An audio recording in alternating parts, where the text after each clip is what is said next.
What does God do when His people slowly drift away from Him without realizing it? Ang konteksto sa ato ang passage today nga ang mga Israelite people, especially ang Southern Kingdom, after sa ilahang pagkabahin-bahin during human sa kingship ni King Solomon, na bahin-bahin ang gingharian sa Israel, ug unya gitawag kini og Northern and Southern Kingdom. Unsa bay kasagarang ginahimo sa Dios kung ang iyang mga katawhan hinay-hinay magpalayo, nga daw sa mga bisan sila nagpalayo, murag wala nila ni nabantayan. Di ba naamay higayon nga ang mga Kristohanon magpalayo sa Ginoo? Pero wala sila kabantay nga nagpalayo na di ay sila sa Ginoo. Hinahinay lang, dili na nimo sila makitaan sa simbahan, pero maingon na sila nga nagampo sila sa Ginoo. We will not talk about kung musugot ba ka nga minyo kag harlot, but we will talk today about the obedience of Prophet Hosea.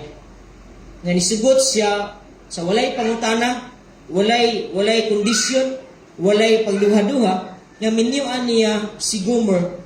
Ingon sa diha, when the Lord first spoke through Hosea, the Lord said to Hosea, "Go, take to yourself a wife of harlotry, and have children of harlotry, for the land commits flagrant harlotry, forsaking the Lord." Ingon si Lord kang Hosea, lakaw, paminyo og usa ka harlot o usa ka prostitute, og panganak pod mo og sama sa iyahang inahan nga usa pod ka prostitute. Maglantaw ta ani nga passage pinaagi sa pangalan sa tulo ka anak ni Prophet Hosea og ni Gomer. Unsa may buot pasabot sa name Jezreel? It was because nga nagplano ang Ginoo nga mag-release og judgment to the Northern Kingdom. Si Lord mag-allow siya during sa ilahang time og usa ka empire nga gitawag og Assyrian Empire nga maoy mo invade sa Northern Kingdom, and it will take away the people of North from their land, ug unya it will scatter them all over different places. Ang word nga Jezreel mura ba og kanang nag-farm ka, nga sa dihang ga-farm ka, imong ibutang ang imong seedling sa usa ka dapit. Pag managko na ng imong seedling, imong ibton o niya imong ibalhin sa laing lugar. Ang name Jezreel, usa ka pangalan nga mura ba og nahimo nga nag-farm ang Ginoo, nananom ang Ginoo, unya kining mga katawhan sa Northern Kingdom iyang gipangkuha gikan sa ilahang yuta o gipang bulag-bulag sila kung asa sila mapadulong. Sakit na siya sa ato ang kasing-kasing nga plaster na ka o niya ibton ka, maayaw ka ng murabag ka ng gatad gaibot kag imong sidling nga di man ka mananghid anak nga imong ibton. Lukaton ra man nimo diretso usahay kung gahi-gahi ta nang imong sidling, imo na gamitag bara, gamitag pala, basta kay maibot nimo na siya. Inana ang konsepto sa ngalan ni Jezreel nga giibot sila sa Ginoo gikan sa ilahang dapit unya gibulag-bulag sila kung asa sila mapadulong. The Lord scattered them into different places nga ilado ni adtong panahuna. And what will happen? Dito sila mutubo sa nagkalain-lain nga dapit. And it happened in the city of Jezreel. Sa wala pa gipanganak si Jezreel, naanay lugar nga Jezreel. Maunang ginganlan sa Dios ang first nga anak ni Gomer o ni Prophet Hosea nga Jezreel, kay dito sila magkatibulaag sa land of Jezreel. God is reminding them, you have done something wrong in this city, which represents their morality that becomes a reflection of their spirituality. Ingon si Lord, because you run after many gods. Ang kinabuhi ni Hosea, he is representing God. Ang kinabuhi ni Gomer nga usa ka harlot, she is presenting or representing the Israelite people, the Northern Kingdom, nga lain-lain ang iyang bana, lain-lain ang iyang kaipon, lain-lain ang iyang kapuyo, nga murag mga Israelite people, nga lain-lain ang ilang gisimba nga Dios. Then, pag-abot nato sa verse 6, she conceived again and gave birth to a daughter. And the Lord said to him, name her Lo-ruhamah, Unsay meaning sa word nga luruhama? I will no longer have compassion on the house of Israel. Meaning, no love, no mercy. Kung ikaw ginikanan, musugot ka nga ang imo anak nganlan og luruhama? Nga ang buot pasabot, no mercy? O sa klase nga, ginikanan ang mungalan sa iyahang anak og luruhama, which means walay kaluoy. Which means he will no longer have compassion sa mga Israelite people. That I would never ever forgive them. Dili na niya pasayloon kining mga katawhan sa Israel. And I will not deliver them by bow, sword, battle horses, or horsemen. Kaning second born nga anak ni Gomer, sumala pa sa mga commentators, kini nga bata, dili niya ni anak gikan kang prophet Hosea. Imagine ha nga, harlot biya siya, prostitute biya siya. Gituuhan sa mga commentators nga kani si Luruhama ug ang ikatulo nga anak nila ni Gomer, dili ni siya bata gikan kang prophet Hosea. Anak ni Gomer sa nagkalain-lain nga lalaki. Sulod sa ilahang kaminyoon. Mo na ingon sa ubang mga commentators, nga nang musulti man ang mga scholars o mga commentators ni anak, because in all of three children ni Hosea, kung imong careful nga basahon ang passage, only sa first nilang anak nga si Jezreel nga gi-address ang message nga as she conceived a child for him. Diba? Kung balikon nimo ang primero nga passage, ingon sa diha namabdo si Gomer o niya nanganak siya kang Jezreel, ingon sa diha as she conceived a child for him, meaning naburos si Gomer og bata nga gikan kang Hosea. Pero pag abot kang Luruhama og sa ikatulo nga anak nila, wala gi-mention sa scripture nga gikan to kang Hosea. Only sa first nilang anak nga mao si Jezreel, meaning ang second ug ang third born nga anak gikan kang Gomer, dili niya anak gikan kang Hosea, because she is a harlot. Sa time nga wala si Hosea, na sa ilaing lalaki. She is a harlot. So, posible nga nisigot si Hosea nga nganlan kini si Luruhama og Luruhama, meaning no mercy or no compassion, kay wala man gid pud siya gugma aning bataa. Kay kabalo gud siya nga dili niya anak. Dili gud ni born gikan sa iyaha. That's why sa dihang gihatagan sa si Ginoo kuman nga nganli na siya Luruhama, wala siya duha-duha nga ginganlan niya Luruhama ang ilang anak in the context nga sa may iyahang angay kaluyan aning bataa nga dili man ni iyahang bata. Kaya ang Northern Kingdom sa diha nga nahisalaag sila, they have been running after many gods.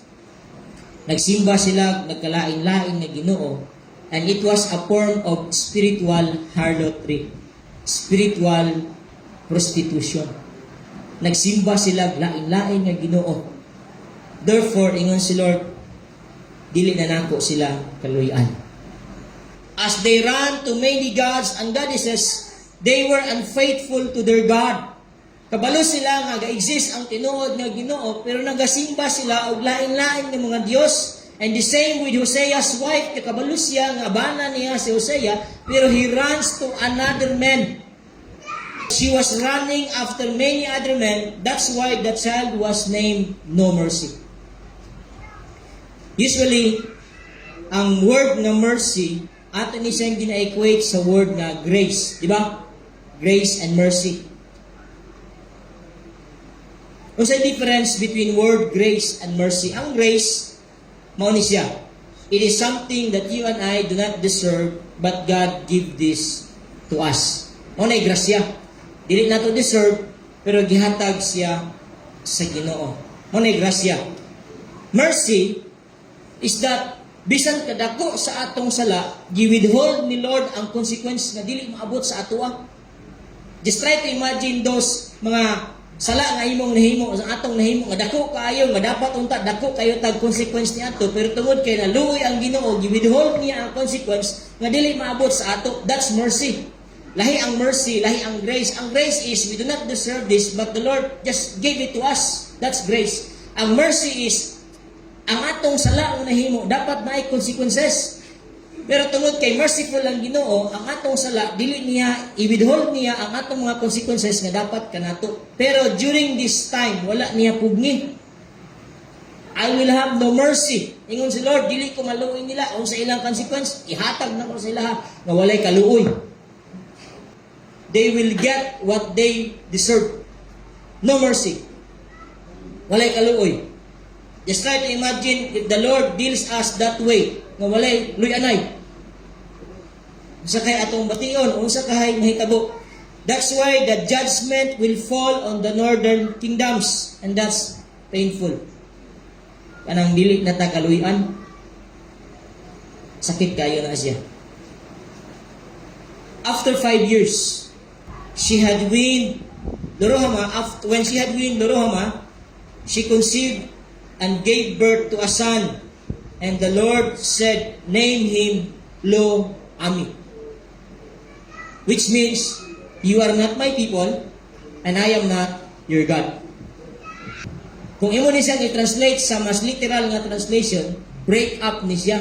Dili na tika bana, dili na ko nimo asawa. Dili na tika uyab, dili na ko nimo uyab. It's a break up. Nalimtan ba ni Lord ang iyang covenant sa Israelite people niining panahon na?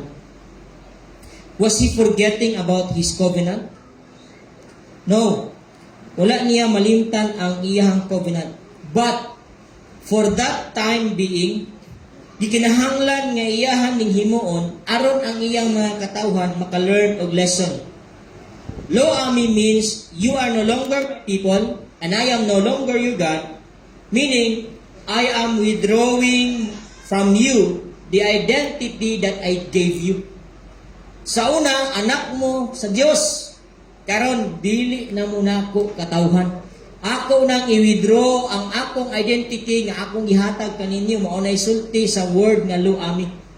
Mao nay sulti ni Lord sa Northern Kingdom nga ako nang i-withdraw ang identity nga naa dinha kaninyo.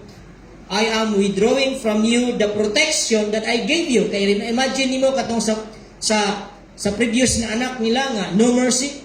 Ingon si Lord, ako nang i-withdraw ang protection na akong kanunay ginahatag kaninyo. And I will scatter you all over the world. Just try to imagine sa panghitabo sa Israel, sa Israelite people, kung unsa sila ka harlot, kung unsa sila ka idolatrous, kung unsa sila ka adulterous, nga kabalo sila nga naay Ginoo pero nagasimba sila lain-lain nga Dios, which represents physically sa kinabuhi ni Gomer. Nga kabalo siya nga naa siya bana, pero during sa ilang kaminyoon nakigdulog siya laing lalaki. Unya, nakaanak pagyud siya, bisan sulod sa iyahang kaminyoon. What kind of woman is Gomer? What kind of people ang Northern Kingdom? Nga kabalo siya nga naa sila'y Ginoo, pero nagasimba sila og lain-lain nga mga Dios. 3 names spoke of different of these judgments. Jezreel, meaning to say, I will scatter you, my people, all over the world. Lo-ruhamah, ang second child, meaning no mercy, meaning to say, I would no longer remove from you your deserved consequences. Kung unsay ang ayan ninyo, dawata na. And then Lo-ami, meaning you are not my people and I am no longer your God. I will remove the identity that I have bestowed to you, and I will remove you as well the protection nga akong gihatag ninyo for how many years? Kani nga mga pangalan were all the judgment nga gihatag ni Lord para sa Northern Kingdom because of their harlotry. Pagka-prostitute.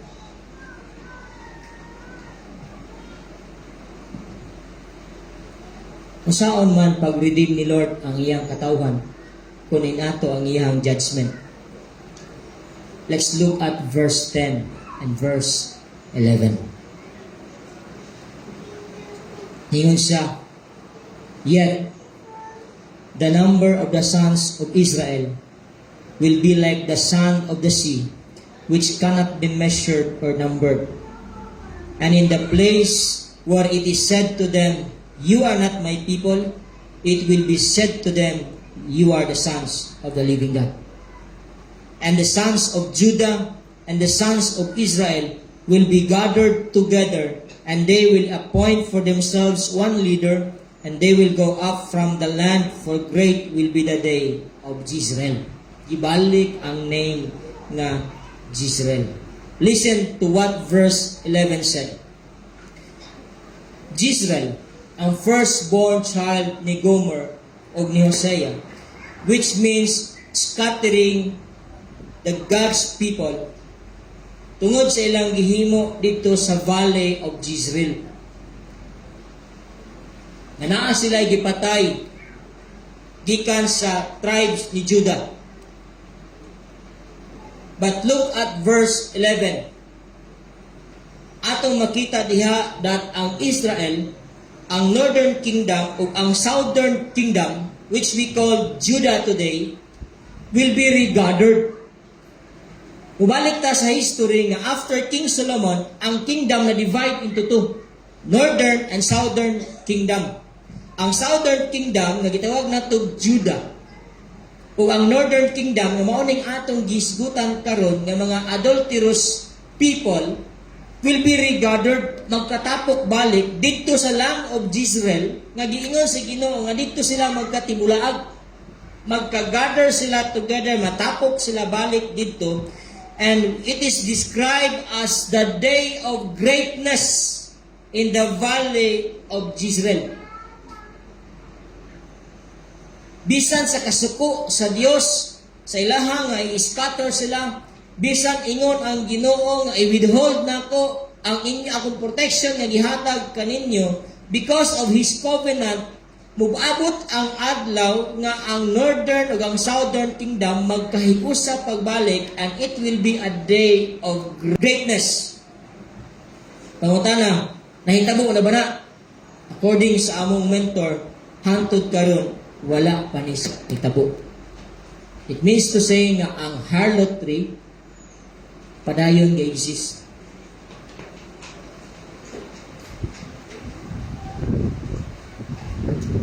Since nga wala pa man naabot ang day of greatness, nga ang northern o southern kingdom will be regathered together,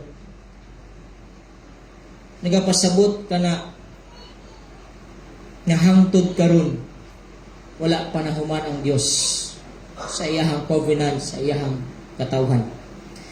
Pero hinumdumi nga niabot ang punto sa kinabuhi sa northern kingdom na bisan ang kaluoy sa Dios wala niya gipabati kanila, because of their harlotry, because of their kanang adulterous nga batasan tinaiya o nagasimba sila lain-lain ng mga Ginoo. So, kung atong lantawon ang propesiya ni Hosea about sa restoration of Israel, wala pa ni nahitabo karon, and it is something that we can look forward to. And then the judgment through the names Lo-Ruhamah, No Mercy, Lo-Ami, all of the judgments gi-address kun imong lantawon ang verse 10. Ingon siya, "Yet the number of the sons of Israel will be like the sand of the sea, which cannot be measured or numbered. And in the place where it is said to them, 'You are not my people,'" dito sa land of Jezreel, ingon sila si Ginoo, "You are not my people." Pag-abot ani nga day nga ma-regathered ang northern ug ang southern kingdom, lahi na ang ingon ni Lord. Ingon siya, "It will be said to them, 'You are the sons of the living God.'"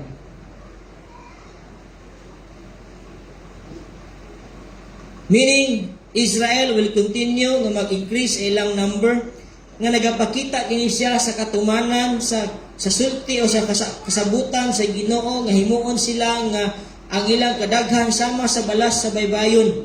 And then on that day nga atong ginalook forward ang ilang identity ilang ma-reclaim diha sa Ginoo. Why? Because in that valley, in the valley of Jezreel, God will call them my people. And they will be called the sons of the living God. You see, ang judgment di pronounce, but out of God's loving kindness, right after sa iyang pronouncement sa judgment, nag-pronounce po siya restoration. How? Kung kaning tulo ka butang, atong pagahimuon. Out of that story, mao ni ang atong gustong balunon. Number one, we need to know that God is exclusive. Dili siya gusto nga nailaing Diyos nga atong simbahon. Daghang form of gods today. Money, possession, position, ang fame, lust, nga bisan sulod sa kaminyoon na ay Gomer, bisan sulod sa imong covenant sa Ginoo muratag si Gomer. Hello? Are you Gomer?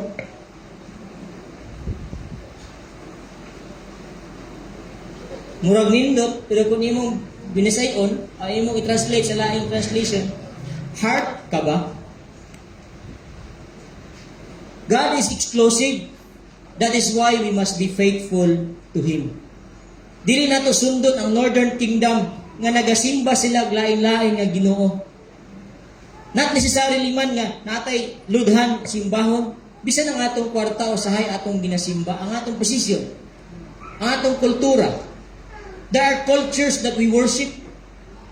Nga bisag naa nata sa Ginoo sahay maghari gyapon ang atong kultura. Sa Subano, sa Bisaya, nga sama nako, nga mix ang tribo, sa uban pang mga tribo. There are cultures nga magasimba tag lain-lain nga Dios.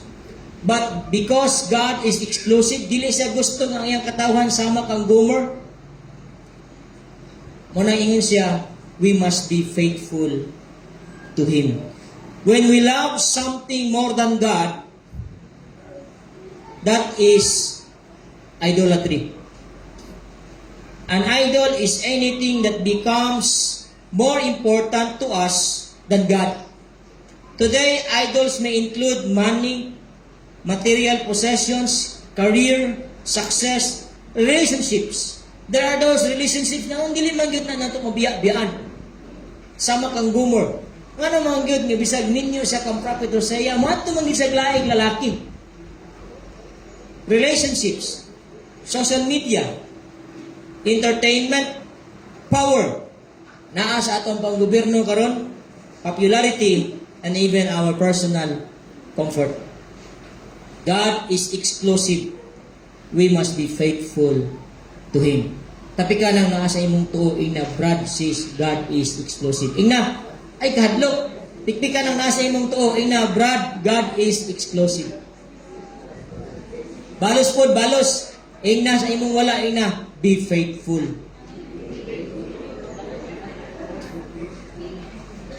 Second, God is faithful. That is why we must honor our relationship with Him. God is faithful. That is why we must honor our relationship with Him. Hosea's steadfast love for Gomer reflects the God's unwavering covenant faithfulness despite sa persistent unfaithfulness ni Gomer. Tama? Bisan og kabalo siya nga ang ikaduhang anak, ang ikatulong anak dili gikan sa iya, ang iyang gugma para kang Gomer wala naglubad, wala na usab. Why? Because he is faithful. And because God is faithful, we must honor ang atong relationship ngadto kaniya. Ato nang tagaan og dakong bili ang atong relasyon nga na sa Ginoo. Hosea's steadfast love for Gomer reflects God's unwavering faithfulness sa iyang covenant despite sa persistent unfaithfulness ni Gomer. Hosea chapter 1 verses 1 to 11 reminds us that our spiritual unfaithfulness is not only about worshiping false gods, it is also allowing anything to replace God as our highest love and loyalty. Unsa man ni? Usahay ang atong dungog. Usahay masigugmaon nato ang atong dungog kung sa ikasulti sa uban kaysa sa ikasulti sa Ginoo.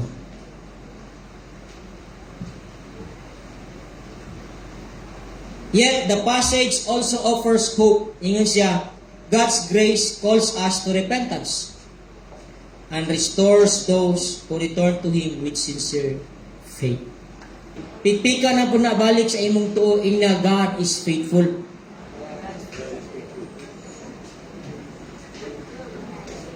Ina po nang nasa imong wala, honor your relationship with God.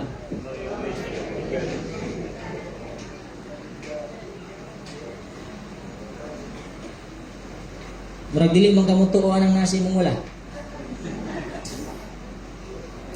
Third, last na ni kay basig inigulit nato ang harlot ra atong mahinumduman. God is our restorer that we must return to Him. Para sa Northern Kingdom nga mo return sa Ginoo, nga maabot ang time nga mag-regathered sila together with the Southern Kingdom dito sa land of Israel, they need a restorer God. Nga first nag-show sa ilaha og no mercy, nagpakita sa ilahang pagkatibulaag, but at the end of the day, padayon ang iyang covenant that He will continue sa iyang kasabutan, sa iyang katawhan, and He will restore His people. Kay faithful siya sa iyahang covenant, sa iyahang katawhan. Ang importante lang, we must return to Him. Israel's promise, restoration, nag-reveal sa redeeming love ni God, nga sa walay pugong-pugong, bisan ang mga katawhan nga nahi sa laag, gipabalik sa Ginoo diha sa iyahang sabakan. Sama kang Hosea nga na-involve ang iyang tibuok pamilya, ang iyahang kaminyoon, o bisan ang paghingalan sa ilahang mga anak, nasayod siya nga ang mga katawhan sa Dios padayon nga magalantaw sa iyahang pamilya usab ug makakat-on gikan sa iyang pamilya kung paunsa mamuhat ang Ginoo, even it seems strange. Asa mo ka mangitag propeta nga paminyoon sa Dios og usa ka harlot? Strange na siya, pero gusto ni Lord nga makita sa Israelite people ug ang mga tao nga nakapalibot sa pamilya ni Hosea, nagakat-on sila kung paunsa mousap ang Ginoo og ginabuhi. Bisag strange ang pamaagi. To some extent, people today still learn something about God's transforming power through observing what God does in people's lives. Kung ako ni siyang i-translate padulong sa imo, nagapasabot kini nga ang mga tao nga wala makaila sa Dios, pwedeng makaila sa Ginoo pinaagi sa imong kinabuhi. Ang pangutana, unsa may ila makita sa atong kinabuhi? Makita ba nila si Hosea o makita nila si Gomer?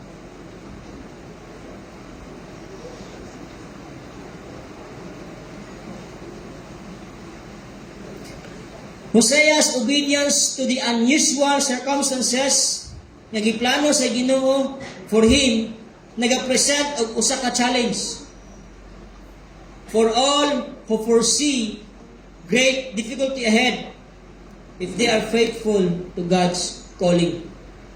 Muna among gisgutan ganiya sa bangko, lisod na siya pero apil na siya sa imong purpose for a greater calling. Hello? Tingnan na imong tapad, si Hosea tabrad. Sa imong wala, ingna, ayaw suhid kang Gomer. Kung nakasuhid na mo kang Gomer, ingna, undangi na na.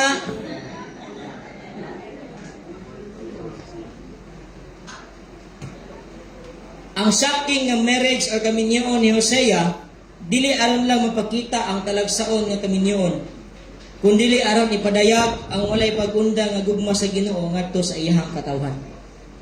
Sama sa pagbabilin ni Hosea sa iyang asawa, bisan sa iyahang pagkadili matinumanon, ang Ginoo nagpakita nga andam siya sa pagpasaylo ug pagdawat pag-usab sa mga mubalik kaniya uban sa tinuoray nga paghinulsol. Again, ang katingalahan ang makakurat nga kaminyoon ni Hosea ngadto kang Gomer nga usa ka prostitute, dili aron nga mapakita lang ang usa ka talagsaon nga kaminyoon, kundi aron kini mapadayag nga ang gugma sa Dios walay undang ngadto sa iyahang katawhan. Sama usab sa pagpabilin ni Hosea sa iyang asawa, bisan og kadaghan siya naghimo og dili maayo pinaagi sa iyahang unfaithfulness, ang Ginoo padayon nagapakita nga andam siyang mupasaylo ug mudawat pag-usab niadtong mga tawo nga mobalik kaniya uban sa tinuoray nga paghinulsol. As I end this message, atong balunod kini nga kamatuoran. Tungod kay matinumanon ang Dios sa iyahang kasabutan, dili niya biyaan ang iyang katawhan kung sila mahisalaag. Sa iyang grasya, tawgon o ipahiuli niya sila, pinaagi bisan sa dili kasagarang mga paagi, aron mabalik sa pagkikuban kaniya. Because God is faithful to His covenant, He does not abandon His people even they drift away. Instead, He uses even strange and shocking circumstances, even shocking marriage, to awaken them and call them back into fellowship with Him. And God's strange ways are often His gracious ways of bringing His wandering people back to Himself. When God's ways seems strange.